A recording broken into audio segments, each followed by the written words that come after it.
मधेपुरा विधानसभा के राजद कोटे के भावी उम्मीदवार इंजीनियर प्रणव प्रकाश के द्वारा रात्रि चौपाल कार्यक्रम के तहत मधेपुरा विधानसभा के रड़िया गांव पहुंचे, जहां लोगों से मिलकर आगे विधानसभा चुनाव के मुद्दे पर बात किया। साथ ही मीडिया से बातचीत करते हुए कहा कि जिस तरह बिहार के एडीजी साहब के द्वारा किसान पर टिप्पणी किया जा रहा है, ऐसे पदाधिकारी को अविलंब बर्खास्त करना चाहिए।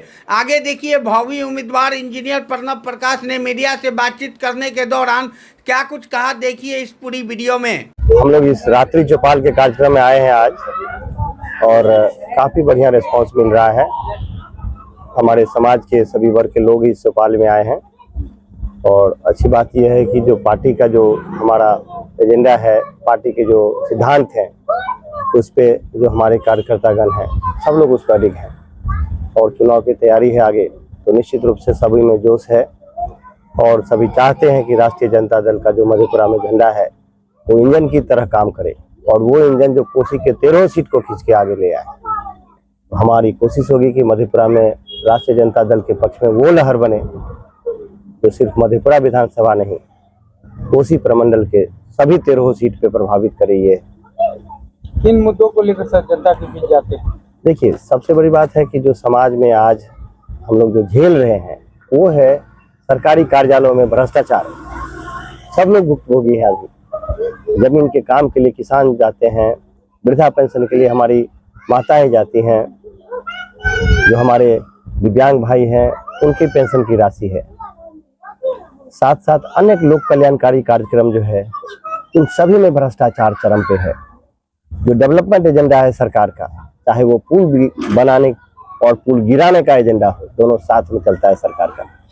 तो हम लोग इन चीजों को उजागर कर रहे हैं, और साथ साथ जो लोक कल्याणकारी कार्यक्रम है राष्ट्रीय जनता दल के, जिनमें अहम है माई बहन योजना, माई बहन मान योजना, जिसमें 2500 रुपये प्रत्येक परिवार के महिलाओं को प्रति माह समय पर सरकार के द्वारा दिया जाएगा। इसके साथ वृद्धा पेंशन, जो दिव्यांग जन पेंशन है, उनको बढ़ा के 1500 करना, बिजली यूनिट, फ्री बिजली यूनिट 200 करना, गैस सिलेंडर 500 रुपये में उपलब्ध करना, छात्रों के लिए छात्रवृत्ति की व्यवस्था करना, और जैसा कि माननीय नेता प्रतिपक्ष जी ने कहा है कि 2000 एकड़ में एक राष्ट्रीय फलक का एक विश्वविद्यालय तैयार होगा, और वो हमारे संसाधन से बनेगा, हमारे बच्चों के लिए बनेगा। तो शिक्षा पे जोर, स्वास्थ्य सुविधाओं पे सुधार। तो मधेपुरा मेडिकल कॉलेज है जो बिल्कुल लचर स्थिति में है, आप सब अवगत है उसी स्थिति से।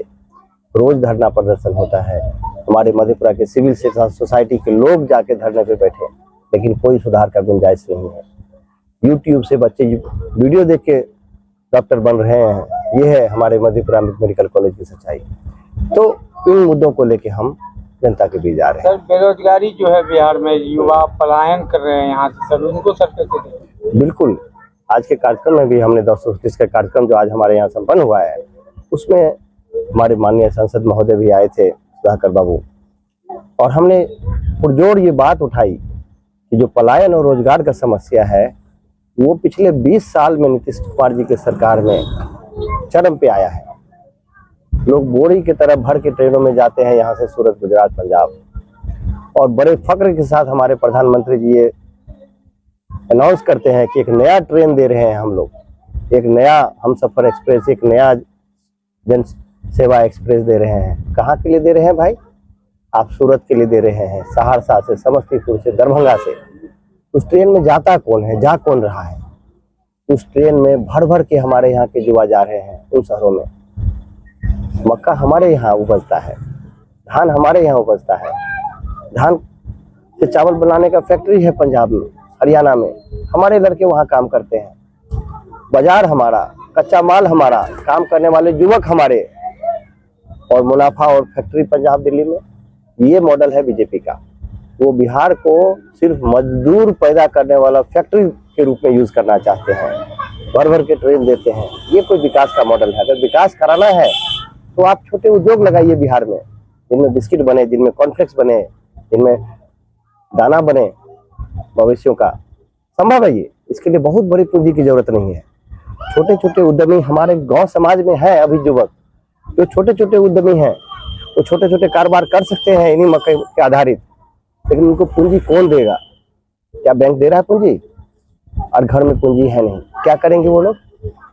ट्रेन में, बस में, जिस तरह से होता है अपना दिल्ली पंजाब की तरफ निकल जाते हैं। ये जड़ है। तो समस्या का समाधान हो, उसके लिए इच्छा शक्ति चाहिए, जो इस सरकार में बिल्कुल नहीं है। वो इच्छा शक्ति तेजस्वी जी के सरकार में 17 महीने में हमने देखा कैसे गुणात्मक सुधार हुए थे उन विभागों में जो हमारे मंत्रालय के हमारे दल के पास था। गुणात्मक सुधार हुए थे। स्वास्थ्य सुविधा में अगर देखिएगा, मेडिकल कॉलेज में सुधार था, यहाँ तक कि सदर अस्पताल में गुणात्मक सुधार हुए थे। सहरसा सदर अस्पताल का तस्वीर बदल गया था। और सिर्फ यही नहीं, पूरे बिहार के अस्पतालों का तस्वीर बदल गया था। हम लोग आलेख पढ़ते थे, पत्रकार लोग केस स्टडी लिखते थे कि कैसे 17 महीने में ये संभव हुआ। तो अगर आपके पास इच्छा शक्ति हो, आपके पास काम करने का जज्बा हो, तो संभव है। यही संदेश है सर। अभी बिहार में एक ट्रेंड चल रहा है जो दिन पर दिन घटना बढ़ रही है, लेकिन एडीजी साहब, एडीजी जो है बिहार के, उनके द्वारा कहा गया अभी किसान बैठे हुए हैं और किसान के द्वारा इस तरह की हत्या करवाई जाती है। इसको आप लोग कैसे देखते हैं? आपके पास ये शर्मनाक बात है, इसकी घोर भर्त्सना करनी चाहिए। किसान हमारे लिए भगवान के रूप है। वो अनाज उपजाते हैं और उसी अनाज से आपका पेट भरता है, आपके बच्चों का, एडीजी साहब का भी पेट भरता है उसी अनाज से। एडीजी साहब के लिए सोना के बिस्किट से पेट नहीं भरता है। उनके जो टेबल पे, जो खाने के टेबल पे जो अनाज आता है, जो व्यंजन पकते हैं, वो इन्हीं किसान के द्वारा उपजाए जाते हैं। और ये शर्मनाक बात कहना कि किसान के पास काम नहीं है तो वो हत्याएं कर रहे हैं, इससे बेहद शर्मनाक बात कुछ हो नहीं सकती है। अविलंब बर्खास्त करना चाहिए इसी एडीजी को। सर एक सवाल और था, बिहार में सर शराबबंदी है और इसके बाद अब जो है घर घर तो होम डिलीवरी हो ही रहा है और साथ साथ नया युवा पीढ़ी जो है नए नए नशा का लत का शिकार होते जा रहे हैं। बिल्कुल। तो देखिए, जो अभी एक हम लोग सुने थे कुछ दिन पहले, उड़ता पंजाब, सब लोग, आप लोग वाकिफ होंगे उस मूवी से, जिसमें दिखाया गया था कैसे पंजाब में युवा बर्बाद हो रहे थे नशे से।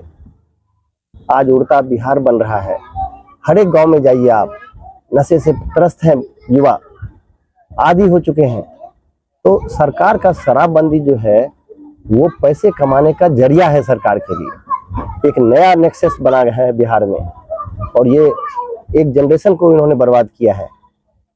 आपने शराबबंदी लाया, अच्छी चीज है, लेकिन उसको अमल भी तो करेंगे। आपने उसको जरिया बनाया है पैसे कमाने का, आपने जरिया बनाया उन युवकों को बर्बाद करने का।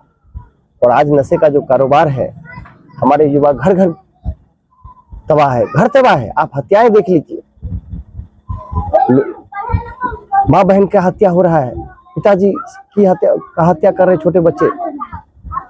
उदाहरण पूरे बिहार से आ रहा है, सिर्फ मधेपुरा से नहीं। इस पे रोक कैसे लगेगा? इस पे रोक सरकार की इच्छा शक्ति से, अगर पुलिस प्रशासन और सरकार ये दृढ़ निश्चय ठान ले तो इस नेटवर्क को ध्वस्त किया जा सकता है।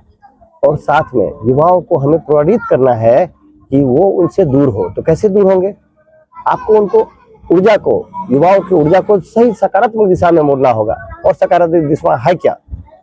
सकारात्मक दिशा है स्पोर्ट्स ग्राउंड पे ले चलिए उनको खेल कूद के प्रतियोगिता में शामिल कीजिए, उनके लिए रोजगार के अवसर पैदा कीजिए। ये सकारात्मक पहल है। जब आप इन चीजों पे फेल करेंगे तो दुष्परिणाम निकलेगा। तो युवाओं के बारे में डॉक्टर एपीजे अब्दुल कलाम ने कहा था कि युवा बारूद है, बारूद से रॉकेट बनाइएगा तो चांद पे भी जाएगा और बारूद से बम बनाइएगा तो आत्मघाती भी होता है। तो ये बात है, युवाओं की जो समस्या है, अविलंब सरकार और समाज को भी इस पे कदम लेना है कि जिस तरीके से नशा का प्रभाव बढ़ रहा है युवकों पे, आने वाली जो पीढ़ियां हैं, जरूर इस बात के लिए 20 साल की जो शराबबंदी का फेल्योर है सरकार का। तो मेरा ये मानना है कि आप लोग खुद देख रहे हैं इस बात को, आप लोग से आग्रह है मेरा, आप लोग उठाइए इस मुद्दे को। ये मुद्दे एक व्यक्ति से नहीं संभव है, इसमें समाज चाहिए, हमारे पत्रकार बंधु का मदद चाहिए, सरकारी पदाधिकारी का मदद चाहिए। और ये बड़ा सिस्टम डेवलप हो गया है और ये पैरेलल सिस्टम से सबको हानि है। आज हानि है, 10 बरस बाद अगर हम एक्शन नहीं लेते हैं, आज 10 बरस बाद आप एक्शन के लायक नहीं बचेंगे। तो जागने का समय अभी है, जो शराबबंदी और नशेबंदी का फेल्योर है उस पर।